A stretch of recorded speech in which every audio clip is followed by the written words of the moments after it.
夏末到家时，衬衫贴在了后背上，透明了，看得见肉。他放下西瓜，一言不发，脸色像铁路沿线的屋顶。夏末坐在床边，看见上午自己留下的便条，他掏出烟，叼上一根。夏末的点烟像是给自己做游戏，先用打火机点上纸条，再用纸条燃上火柴，最后用火柴点烟。他今天抽的不是红梅，是35，硬盒里头还剩了2根。抽了一半，夏末才抬起头，哪里也不看，嘴里说：“我给你买了只瓜。”烟雾向四处弥散，成了沉默的某种动态。在这段沉默里，小苏站在一边，10指指头插在一处，竟放在腹部。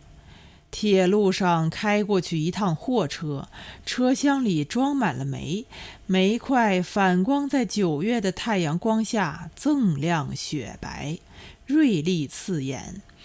小苏眯起眼睛，火车的高速把煤的反光拉长了，风风火火，杂乱无章。第二天一早，小苏推醒了夏末，夏末的眼睛睁得很涩。夏末注意到小苏用心打扮过了，头发整整齐齐归拢在脑后，扎成了马尾，甚至眼影与口红也抹上了。夏末用肘部支起上身，眯着眼问：“干嘛？你这是干嘛？”小苏穿着裙子，正往牛仔包里塞仿饭牌牛仔裤。小苏说：“出去。”“哪儿？”“医院。”“上医院干嘛？你说干嘛？”“总要先查一查。”夏末掀开毛巾被，大着嗓子说：“还没到时候呢。”小苏瞥一眼夏末的裤子，背兜里面一张低面纸纸币正翘着一只烂脚。“歇一天是一天。”小苏说，“还是早点做了好。”夏末低头不语，拿眼睛四处找烟，只在地上找到几只过滤嘴儿。“我给我爸去封信。”夏末说，“先叫他寄点钱来。”小苏坐到夏末身边，拿过他的手捂在腹部，说：“你已经是做爸爸的人了。”夏末把小苏送到苹果色甬道口，小个子护士的下巴傲岸威严，他挡住夏末，示意他看墙拐角的字条。字条是从复印机里吐出来的，印了4个电脑位碑：南滨止步。位碑的撇捺很硬，和小护士的下巴一样来不得还价。夏末指住脚，小苏的指头从他的掌心一根一根划走。小苏转身的过程中，眼睛里是那种无助眼神。夏末看见了他的害怕。小苏的身影刚刚消失，夏末就掏出了香烟，点上之后，夏末猛吸了一大口。身后有人拍了他一巴掌，是一个中年妇女。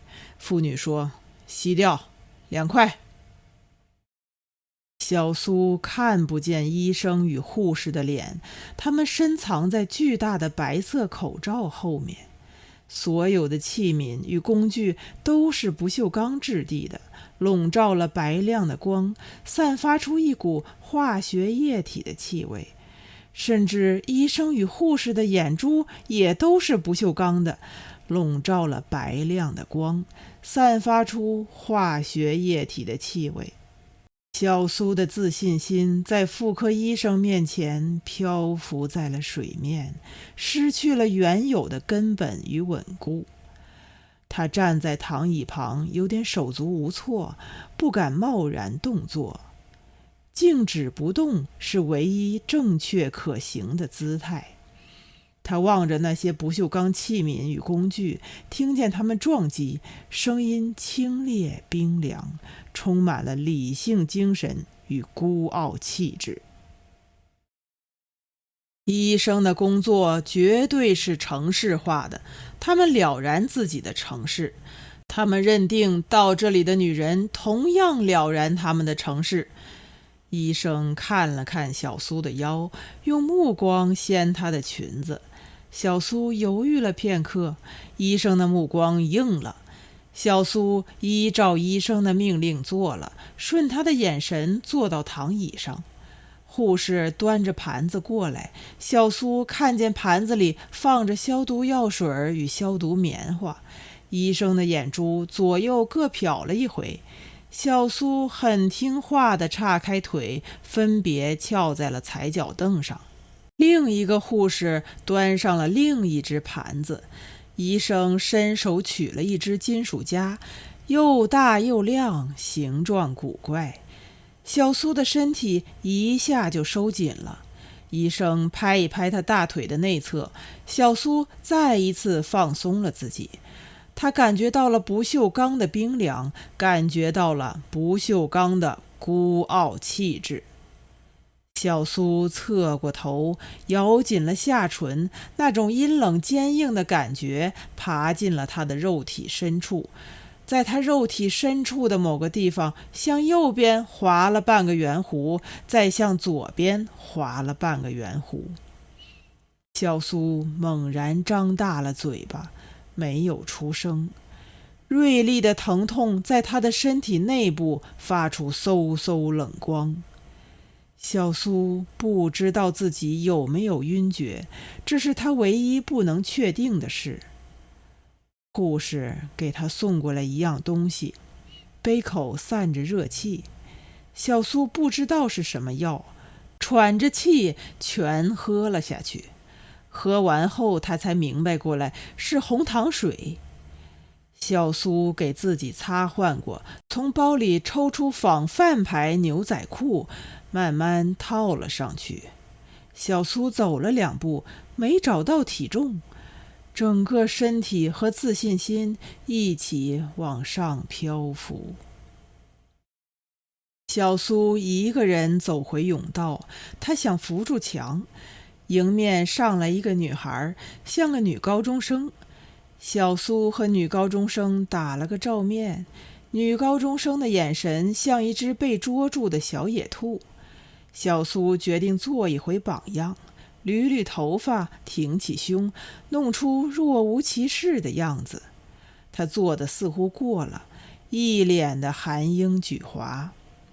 小苏迈开步伐，尽量走得沉稳些，但地面不肯配合，整个城市都在往下陷，道路与脚掌之间多了一段距离，多了一层虚。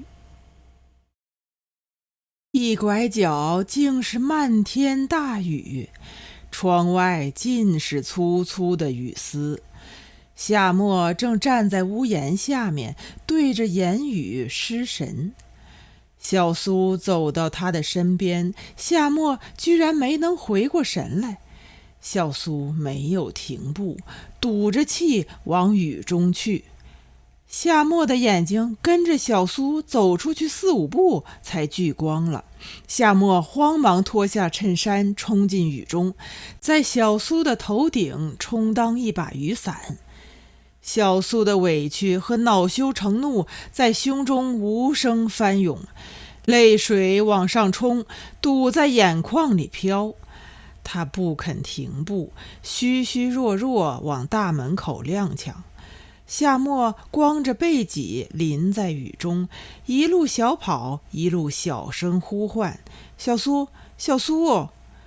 小苏走不动了，站在衬衫底下大口喘息。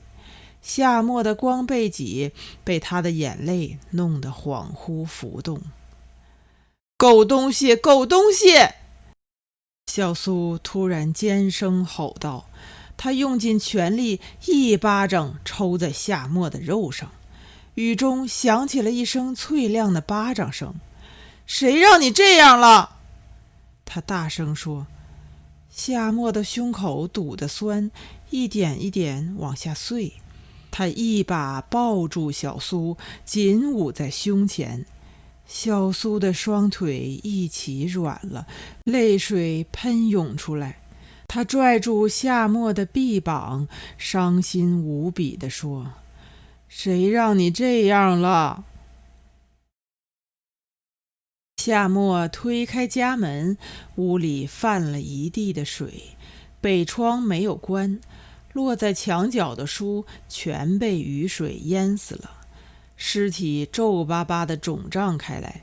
要命的是那块画布淋透了，和小苏一样，刚做完人流，软塌塌的，露出了极度疲态。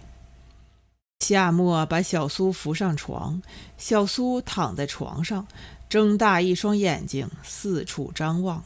他的眼睛只有0°C，看到哪里哪里就泛起一阵冰光。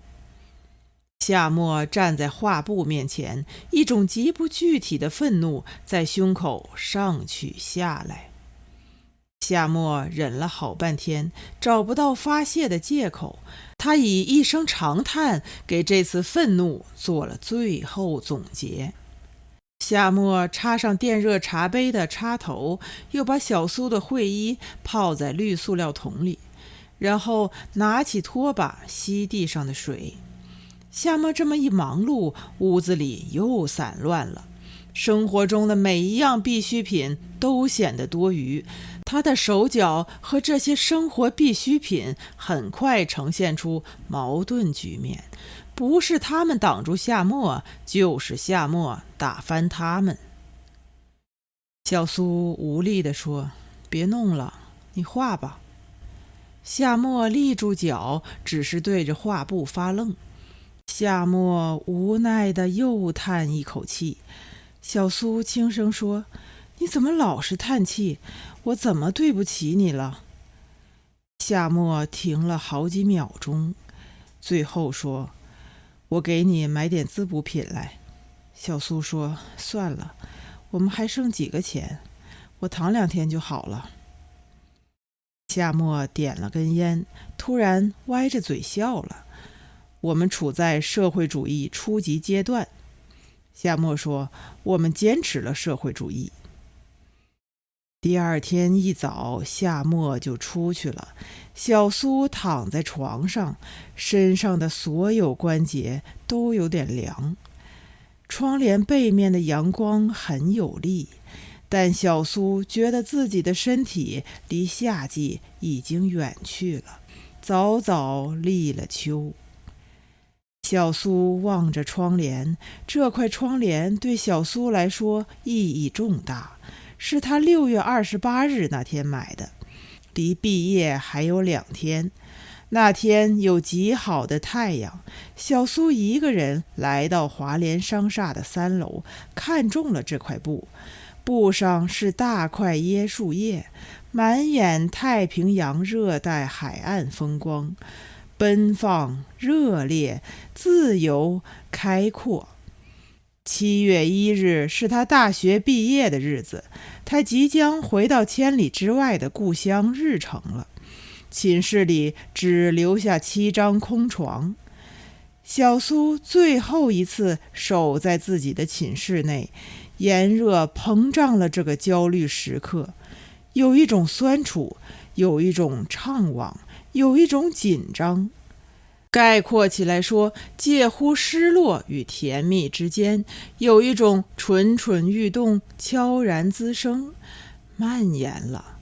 他取出这块布，用热带太平洋的奔放风光做成了一道窗帘。窗帘是绝对私生活的开始，是生活由笼统的社会化向个性隐秘的无声过渡，是所有少女迈向女人的人之初。午后3点钟，夏末敲门了。